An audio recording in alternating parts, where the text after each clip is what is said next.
તો આપણે બનાવવાની શરૂઆત કરશું. તો આ મગની દાળ લીધી છે ફોતરા વગરની, 5 થી 6 કલાક પલાળી રાખી છે. હવે પલળી ગઈ છે સારી, જુઓ. હવે આમાંથી પાણી બધું નિતારી અને મિક્સરમાં કાઢી લઈશું.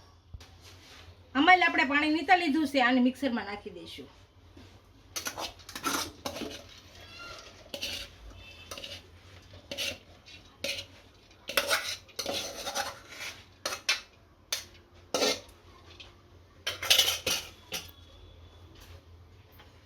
હવે મરચી નાખશું 4-5, આદુનો ટુકડો નાખશું, લસણની કળી નાખશું. હવે આને બધીને મિક્સરમાં કાઢી લઈશું. આને આપણે મિક્સરમાં કાઢી લીધું છે, આને એક વાસણમાં કાઢી લઈશું.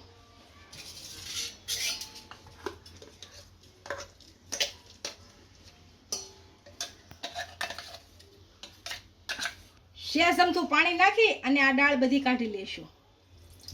સેજ જ નાખવાનું પાણી, એટલે આ બધું નીકળી જાય. આપણે આને એક વાસણમાં કાઢી લીધું છે, આને લીલા ધાણા નાખીશું.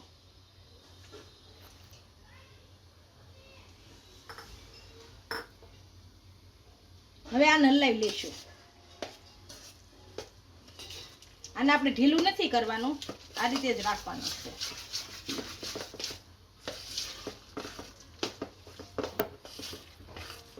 હવે આની અંદર આપણે થોડુંક મીઠું નાખીશું સ્વાદ અનુસાર. આપણે એમ થાય કે એટલું જોઈએ એટલું રાખશું. અને હલાવી નાખીશું એટલે આપણું મીઠું અને ધાણા ભળી જાય. આપણું બેટર તૈયાર થઈ ગયું છે. આપણે આને વડા પાડી લઈશું. આપણું તેલ ગરમ થઈ ગયું છે. આ રીતે પાડવાના. આમાં હમાય એટલા પાડી લેવાના.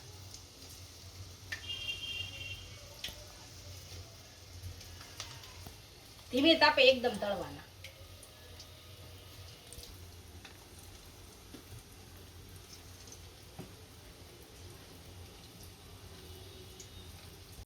આને હવે ફેરવી લઈશું આપણે. હળવું હળવું હલાવવાના. એકદમ તળાય ત્યાં સુધી તળ લેવાના, કરકરા થઈ જાય.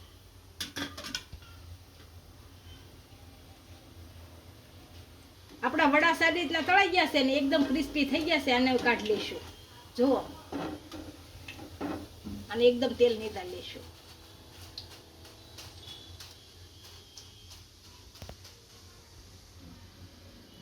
આનો એક વાસણમાં કાઢી લઈશું.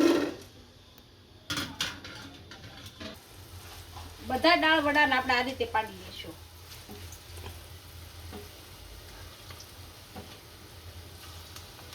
આપણા દાળ વડા તૈયાર થઈ ગયા છે, એને આપણે સર્વ કરી લઈશું.